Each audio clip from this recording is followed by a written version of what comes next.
Hi అండి, అందరికీ నమస్కారం. నేను మీ వేణుగోపాల్ రెడ్డి. ఈరోజు సియూవిటీ రిజల్ట్స్ అయితే రావడం జరిగింది. ఒక్కసారి మా మేనేజర్ ఇప్పుడు నాతోటే ఉన్నాడు, అవినాష్. ఒకసారి సియూవిటీలో మీకు వచ్చినటువంటి పర్సెంటేజ్ని బట్టి ప్రస్తుతానికి మీరు తీసుకోవాల్సినటువంటి స్టెప్స్ ఏందనేది తను అడిగి తెలుసుకుందాం. అవినాష్ చెప్పమ్మా, ఇప్పుడు ఈ స్కోర్ వచ్చి అయింది కదా, ఇప్పుడు నెక్స్ట్ పేరెంట్స్ ఏం చేయాలి?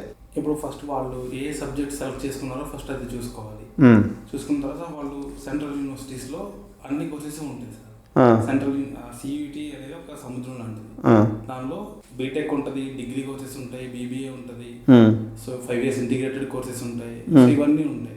సో మనం అసలు ఏం చదువుతున్నాం అనేది ఫస్ట్ క్లారిటీ తెచ్చుకుని మనం ఎంబీఏ చేద్దాం, బీబీఏ చేద్దాం అనుకుంటున్నామా, తర్వాత బీఎస్సీ కోర్సా, బీటెక్, టెక్నాలజీయా, బీ ఫార్మసీయా, డైరీ టెక్నాలజీయా. సో మనం ఏది చేస్తున్నామో ఆ కోర్సెస్ ఏ సెంట్రల్ యూనివర్సిటీస్లో ఉన్నాయి. అలా 49 సెంట్రల్ యూనివర్సిటీస్ ఉంటాయి. ఈ సెంట్రల్ యూనివర్సిటీకి వెళ్ళడం, దానిలో ఏం కోర్సెస్ ఉన్నాయి చూడడం, మనకి ఏం కావాలి, మనకున్న కోర్సు ఉందా లేదా, మనకున్న కోర్సు ఉంది అంటే దానికి ఎలిజిబిలిటీ ఏంటి, ఒక్కొక్క కోర్సుకి ఒక్కొక్క ఎలిజిబిలిటీ ఉంటుంది. ఇప్పుడు సిఎస్సికి తీసుకుంటే మ్యాథ్స్, ఫిజిక్స్, కెమిస్ట్రీ, ఇంగ్లీష్ ఈ సబ్జెక్ట్స్ సియూటీలో సెలెక్ట్ చేసుకుంటే మీరు దానికి ఎలిజిబుల్. ఆ సెంట్రల్ యూనివర్సిటీ అప్లికేషన్స్ ఓపెన్ చేసుకున్నప్పుడు మీరు ఆ కోర్స్కి అప్లై చేసుకోవాల్సి ఉంటుంది. అప్లై చేసుకున్న తర్వాత మీ సియూటీ స్కోర్, దానిలో సియూటీలో మీ సబ్జెక్ట్స్ని సెలెక్ట్ చేసుకున్న సబ్జెక్ట్స్ని, వాళ్ళ ఎలిజిబిలిటీ సబ్జెక్ట్స్ని అప్లై చేసుకున్న వాళ్ళందరికీ మెరిట్ తీస్తారు.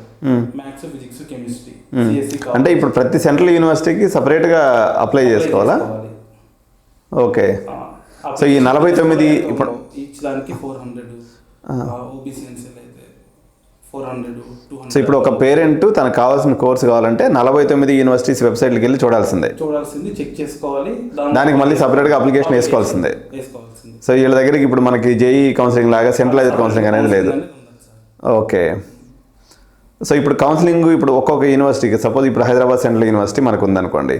సో దీంట్లో ఉన్నటువంటి ఇప్పుడు మనకి తెలుగు పిల్లలు ప్రధానంగా తీసుకున్నప్పుడు మనకు హైదరాబాద్ సెంట్రల్ యూనివర్సిటీ. ఆంధ్రప్రదేశ్లో ఏముందమ్మా? ఆంధ్రప్రదేశ్లో సెంట్రల్ యూనివర్సిటీ ఉంది. ఎక్కడ ఉంది? అనంతపూర్లో సెంట్రల్ యూనివర్సిటీ ఉంది. ఓకే. ప్రధానంగా మనకి ఇక్కడ ఏ కోర్సెస్ వెళ్తుంటారు పిల్లలు? సెంట్రల్ యూనివర్సిటీ ఆఫ్ ఆంధ్రప్రదేశ్లో ఓన్లీ బీటెక్ సిఎస్సి ఉంది సార్.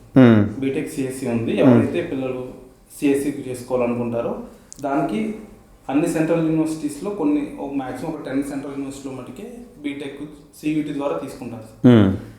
అట్లన్నిటికీ 10 సెంట్రల్ యూనివర్సిటీస్కి maximum maths, physics, chemistry, English ఇవి సరిపోతుంది సార్. కానీ ఏపీ సెంట్రల్ యూనివర్సిటీస్ మటుకి కంప్యూటర్ సైన్స్ అనే సబ్జెక్ట్ ఉంటుంది. అది సియూటీతో ఎవరైతే సెలెక్ట్ చేసుకుని ఆ ఎగ్జామ్ రాసుంటారో వాళ్ళే దానికి అప్లై చేసుకోవడానికి ఎలిజిబిలిటీ. ఇప్పుడు ఓన్లీ ఎంపీసీ ఉన్నంత మాత్రాన ఎలిజిబిలిటీ లేదు. కంప్యూటర్ సైన్స్ అనే సబ్జెక్ట్ కూడా సియూటీలో సెలెక్ట్ చేసుకుని రాసుంటారు సార్. ఓకే. అటువంటి వాళ్ళు మాత్రమే ఆంధ్ర సెంట్రల్ యూనివర్సిటీకి అప్లై చేసుకుంటారు. ఇప్పుడు ఇక్కడ హైదరాబాద్ సెంట్రల్ యూనివర్సిటీకి సంబంధించి హైదరాబాద్ సెంట్రల్ యూనివర్సిటీస్లో బీటెక్ ఉంది కానీ అది జోసాలో జిఎఫ్టీలో పార్టిసిపేట్ చేస్తుంది సార్. కాబట్టి వాళ్ళు సియూటీ కిందకి రారు. సియూటీ ద్వారా ఏం కోర్సులు ఉంటాయి మరి హైదరాబాద్ సెంట్రల్ యూనివర్సిటీకి? 5 years ఇంటిగ్రేటెడ్ ఫిజిక్స్ ఉంటుంది, కెమిస్ట్రీ, బయాలజీ ఉంటుంది. ఎవరైతే కెమిస్ట్రీ ఇవి చేసుకోవాలనుకుంటారో, అంటే ఎంసెట్ లో కూడా సరైన ర్యాంక్ రాక ఈ డిగ్రీ కాలేజ్ ఇవి చేసుకుందాం అనుకుంటారో వాళ్ళు చేసుకుంటే బాగుంటుంది సార్ దాంట్లో. ఓకే. ఇంకా ఇవి రెండు కాకుండా మన తెలుగు పిల్లలు ఎక్కువగా ఎక్కడికి పోతుంటారు సియూటీకి సంబంధించి? ఎక్కువ సెంట్రల్ యూనివర్సిటీ ఆఫ్ ఢిల్లీ వెళ్తారు సార్. ఢిల్లీ వెళ్ళి దానిలో డిగ్రీ కోర్సెస్ చాలా ఉంటాయి. బిఏలో తీసుకుంటారు, తీసుకుని సివిల్స్ ప్రిపేర్ అవుతారు.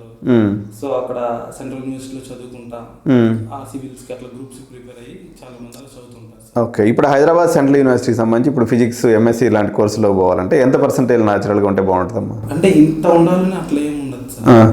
ఇక్కడ చేసుకున్న దానిలో వాళ్ళు మెరిట్ తీస్తారు. మెరిట్ తీసి మెరిట్ లిస్ట్ ని వెబ్సైట్ లో పోస్ట్ చేస్తారు.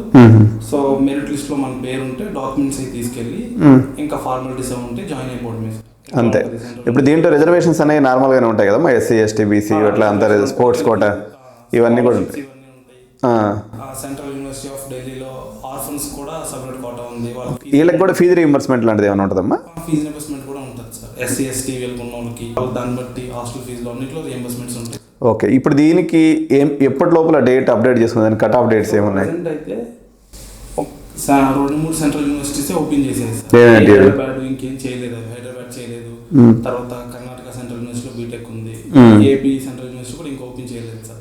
సో రిజల్ట్ వచ్చి 1 week అవుతుంది కాబట్టి ఒక 1 week 2-3 డేస్లో అప్డేట్ ఇస్తారు సార్. ఓకే, దీంట్లో ఎన్ని రౌండ్స్ ఆఫ్ కౌన్సిలింగ్ ఉంటుందమ్మా న్యాచురల్గా?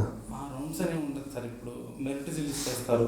మెరిట్ రిలీజ్ చేసిన తర్వాత వాళ్ళు జాయిన్ అవ్వడానికి వెళ్తే ఎంతమంది జాయిన్ అయ్యారు లేదా మళ్ళీ ఇంకో రౌండ్ కూడా పిలుస్తారు. మళ్ళీ నెక్స్ట్ వేకెన్సీ ఉంటే మెరిట్ రిలీజ్ చేస్తారు. ఇంకా అప్లై చేసిన కాడ నుంచి వెబ్సైట్ని మనం డైలీ చెక్ చేసుకుంటుండే సార్. దీనిలో సీట్ కావాలి అనుకుంటే ఎవరైతే సెంట్రల్ యూనివర్సిటీస్లో చూస్తారో డైలీ చెక్ చేస్తారు. కానీ మన తెలుగు రాష్ట్రాల పేరెంట్స్కి సహజంగా ఎంసెట్ జేఈ అప్లై చేసుకోవడం తెలుసు, కానీ సియూఈటీ అప్లై చేసుకోవడం కొంచెం కష్టమైన పనే కదా సార్. అసలు ఎలా జరుగుతుంది ఎవరికి ఐడియానే ఉండదు సార్. ఇవన్నీ ఇంకా డైలీ అప్డేట్స్లో చెక్ చేసుకుంటూ ఉంటే ఒక క్లారిటీ అనేది. ఇప్పుడు మన దగ్గరికి వచ్చి 89కి వచ్చి ఒక 10,000 కన్సల్టేషన్ పే చేసింది అనుకోండి ఒక సియూఈటీ పేరెంట్, మనం ఏం సర్వీసెస్ ఇస్తామమ్మా వాళ్ళకి? వాళ్ళు ఫస్ట్ కోర్స్ రిక్వైర్మెంట్ సార్ ఏం చూస్తున్నారు, ఆ కోర్సు ఎక్కడెక్కడ ఉంది, దానికి ఎలా ప్రొసీజర్, అప్లికేషన్ దగ్గర నుంచి మెరిట్ లిస్ట్ లో పేరు సెలెక్ట్ అయ్యేంత వరకు, సెలెక్ట్ అయిన తర్వాత కాలేజ్కి వెళ్ళి డాక్యుమెంట్స్ జాయిన్ అయ్యేంత వరకు సపోర్ట్ అయితే చేస్తాం సార్. ఓకే, సో అంటే ఒక 80% అయిలని కానీ లేకపోతే ఇట్లా ఏదైనా ఒక అందాజా ఒక కట్ ఆఫ్ ఉంటే వాళ్ళు కూడా అప్రోచ్ అయ్యేదానికి బాగుంటుంది కదా? అప్రోచ్ అంటే ఇప్పుడు 100% స్కోరు కన్సిడర్ కాదు కానీ పర్సంటేజ్ కూడా ఇస్తారు సార్. స్కోర్తో పాటు ఆ సబ్జెక్ట్లో ఎంత పర్సంటేజ్ వచ్చింది, మోస్ట్లీ అన్నింటిలో ఇంకా 80 అబౌవ్ ఉంటే ఎక్స్పెక్ట్ చేయొచ్చు. ఒక 80% అబౌవ్ ఉన్నటువంటి పేరెంట్స్ ఈ సీట్ ఎక్కడో ఇక్కడ వస్తుందని ఎక్స్పెక్ట్ చేసుకోవచ్చు. పెట్టుకోవచ్చు సార్. ఓకే, సో అంటే జనరల్గా ఒక సెంట్రల్ యూనివర్సిటీకి పోయి అంటే ఈ ఎంఎస్సి లాంటి కోర్సెస్ చదవడం మేలా, లేకపోతే కేటగిరీ 2లో ఉన్నటువంటి కాలేజెస్కి వెళ్ళేసి వాళ్ళు బీటెక్ చేయడం మేలా అంటే ఏం చెప్తావు అవినాష్? సెంట్రల్ యూనివర్సిటీస్ని కొంతవరకు ప్రిఫర్ చేయొచ్చు సార్. ఎట్లా అంటే ఇప్పుడు ప్రొఫెసర్స్ మంచుకుంటారు, సో ఎడ్యుకేషన్ అనేది నేర్చుకోవాలి, ఎవరైతే సబ్జెక్ట్ నేర్చుకోవాలనుకుంటారో సో వాళ్ళైతే చేసుకోవచ్చు సార్. అంటే ప్లేస్మెంట్స్ పక్కన పెడితే ప్లేస్మెంట్స్ కొంచెం తక్కువ ఉంటాయి సార్ సెంట్రల్ యూనివర్సిటీస్లో బీటెక్లో కానీ. సో సబ్జెక్ట్ నేర్చుకోవాలనుకుంటారు, ప్రొఫెసర్స్ ఉంటారు, అందరూ ఆల్మోస్ట్ పీహెచ్డీ చేసిన వాళ్ళే తీసుకుంటారు సెంట్రల్ యూనివర్సిటీస్. ఎవరైతే సబ్జెక్ట్ మీద కొంచెం రీసెర్చ్ ఓరియంటెడ్ కూడా ఉంటుంది, సో క్యాంపస్ పెద్దగా కూడా ఉంటుంది, ఇన్ఫ్రాస్ట్రక్చర్ సో అన్నీ ఉంటాయి. So only placements remaining student మంచిగా ఉండాలి, సో మన పిల్లవాడు జాగ్రత్తలతో పెరగాలి అనుకున్న వాళ్ళు మెరిటరీ స్టూడెంట్సే ఉంటారు. జనరల్గా ఇప్పుడు ఇంతవరకు కౌన్సిలింగే స్టార్ట్ అవ్వలేదు కదా, మనకేమో ఆగస్ట్ 8వ తారీఖు ఎంసెట్కి సంబంధించి లాస్ట్ డేట్గా ఉంది. కొంచెం ఈ కౌన్సిలింగ్ లేట్ అయ్యింది, పేరెంట్స్ కన్ఫ్యూజ్ అవుతారేమో కదా అవినాష్? కన్ఫ్యూజ్ అవుతారు సార్. ఆల్మోస్ట్ అన్నింటిలో ఇప్పుడు ప్రతి దానికి ఇదే ఉంది సార్. బిట్స్ కానీ తర్వాత అవి అంటే విక్టు వేస్తారు, మేమైతే ఇవి అయిపోయినాయి కానీ కొన్ని టాపిక్ అన్ని అలాగే ఉన్నాయి సార్. ఈ జోసా కూడా నడుస్తుంది, ఇది కూడా ఒక 5th రౌండ్ అయ్యేదాకా ఒలిక్కి రాదు. అప్లై చేసుకుని ఇంకెంతైతే మనం వస్తే పేమెంట్ చేసుకోవడం, రిస్క్ చేయడమే సార్. అంతేనా? అయితే జాయిన్ అవ్వడం మేము కట్టుకోవడం, ఎక్కడో వస్తే ఇక ఆ మనీ వదిలేసుకుని బెస్ట్ దానికి వెళ్ళిపోవడం సార్. కట్టుకోవడం అయితే ఎంత ఉంటాయి అవినాష్ జనరల్గా సెంట్రల్ యూనివర్సిటీలో ఫీజులు? బీటెక్ అయితే 70,000 ఉంటుంది సార్ ఇయర్లీ 70,000 ఉంటుంది.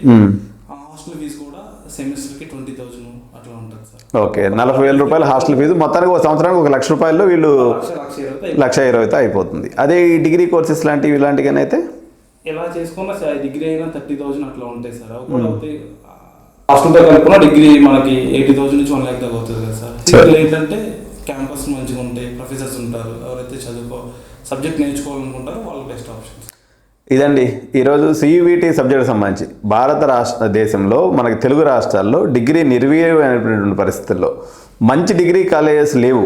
ఎందుకంటే డిగ్రీకి ఫీజులు తగ్గించేసేయటం, డిగ్రీని ఒక సెకండరీ గ్రేడ్గా మనం మలుచుకున్నటువంటి తెలుగు రాష్ట్రాల పరిస్థితుల్లో నార్త్ ఇండియన్స్ సియూఈటీ మీద చాలా భక్తి ప్రపత్తులతో చేస్తారు, చాలా ఆసక్తిగా కూడా చేస్తుంటారు. తెలుగు రాష్ట్రాల్లో 89 ఇచ్చిన అవేర్నెస్తో కొంతమేరకు కదలికైతే వచ్చింది. కొన్ని అంటే వేల సంఖ్యలో అప్లికేషన్స్ అయితే ఈసారి వేశారు, కానీ అది ఎలా ఆప్షన్స్ పెట్టుకోవాలో అర్థం కాక అవుతున్నటువంటి పేరెంట్స్కి ఈ వీడియో మీకు ఎంతగానో ఉపయోగపడుతుందని డెఫినెట్గా సియూఈటీ రాసినటువంటి మిగిలిన తల్లిదండ్రులకు కూడా ఈ వీడియోని షేర్ చేయండి.